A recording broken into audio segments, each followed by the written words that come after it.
Assalamualaikum warahmatullahi wabarakatuh. Perkenalkan, nama saya Muhammad Naufal Bikadista.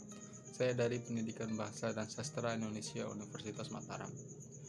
Di video ini saya akan menjelaskan sedikit bagaimana kegiatan sosial masyarakat yang ada di sekitar saya pada saat ini. Baik, yang pertama saya mulai dari sekitaran rumah saya dulu. Karena rumah saya, nenek saya dan paman saya berada pada satu halaman, jadi biar lebih mudahnya atau lebih enaknya saya jelaskan dari sekitaran rumah saya dulu. Yang pertama, setiap pagi ibu saya selepas sholat subuh langsung membuka jualan atau kios yang berada tepat di depan rumah saya. Setelah membuka jualan, ibu saya membereskan dan membersihkan barang-barang jualannya. Sementara itu ayah saya menyibukkan diri dengan tanamannya, baik itu membersihkannya, bahkan kadang menikahkan antara bunga satu dengan bunga yang lain. Pokoknya ayah saya menyibukkan diri dengan tanamannya di luar rumah. Di rumah nenek saya biasa duduk di sebuah bangunan yang di sini disebut dengan baruga.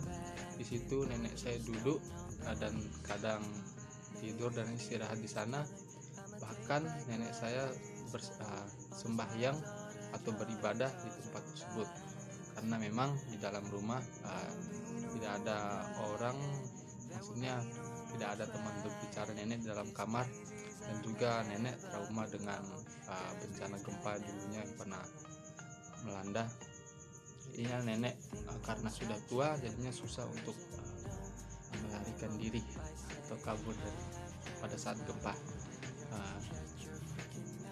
Lalu bibi saya bekerja sebagai seorang penjahit. Biasanya pagi-pagi sudah berada di depan meja jahitnya untuk mendesain atau membuat baju pesanan orang. Di depan rumah saya tepatnya ada seorang guru yang dimana dulunya merupakan guru saya sewaktu masa SMK dulu, dan suaminya berprofesi sebagai pegawai KPU. Pagi hari keduanya selalu pergi ke kantor seperti biasa, dan anaknya ditinggal di rumah. Beberapa anaknya ditinggal karena memang mereka tidak pergi sekolah karena kondisi sekarang yang tidak memungkinkan untuk melakukan pelajaran atau sekolah dengan tatap muka. Anaknya sesekali berbelanja di kios saya, dan tidak hanya belanja, mereka kadang bermain dengan anak-anak lainnya di depan kios saya. Di pagi hari biasa ibu penjual sayur datang untuk menjual sayur di sekitaran rumah saya atau tepatnya di depan rumah saya. Ibu-ibu ya biasanya berbelanja di ibu penjual sayur tersebut, termasuk ibu dan bibi saya. Sembari menunggu penjual sayur yang melayani ibu-ibu yang sedang berbelanja, si Pak Kusir ini yang datang bersama penjual sayur tersebut duduk di depan kios saya sambil menghisap rokok sembari beristirahat. Di sebelah selatan rumah saya terdapat pertigaan kecil yang dimana setiap pagi biasanya anak-anak SMP nongkrong dan beramai-ramai di sana bersama teman-temannya. Saya tidak tahu mengapa mereka duduk beramai-ramai di sana. Apakah memang mereka bolos sekolah atau memang tidak ada mata pelajaran pada hari tersebut? Tapi saya lihat setiap hari mereka duduk di sana dengan menggunakan seragam sekolah. Memang tidak terlalu banyak aktivitas di luar rumah yang terjadi di sekitaran saya. Orang-orang lebih banyak menghabiskan waktu di dalam rumah, kecuali berbelanja atau pergi bekerja. Begitupun malam harinya. Orang-orang lebih memilih beraktivitas di dalam rumah. Yang meramaikan hanya kedai yang berada di samping rumah yang biasanya buka sampai pukul 3 atau 4 pagi. Baik, yang kedua, teori positivisme. Positivisme muncul pada abad ke-19 yang dimotori oleh Auguste Comte. Aliran ini menjadi cikal bakal ilmu pengetahuan tentang masyarakat atau sosiologi. Positivisme secara etimologi berasal dari kata positif yang dalam bahasa filsafat berarti suatu peristiwa yang benar-benar terjadi yang dapat dialami sebagai suatu realitas.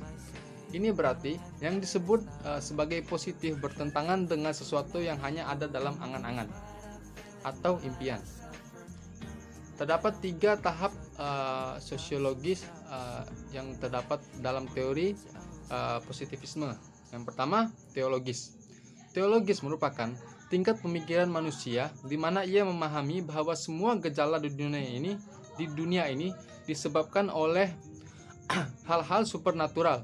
Cara pandang seperti ini tidak dapat diterapkan di dalam ilmu pengetahuan. Yang kedua, metafisik. Ini hanya merupakan bentuk lain dari tahap yang pertama. Bedanya, kalau yang pertama, akal budi mengabaikan yang supernatural secara absolut. Maksud saya mengandaikan yang supernatural secara absolut.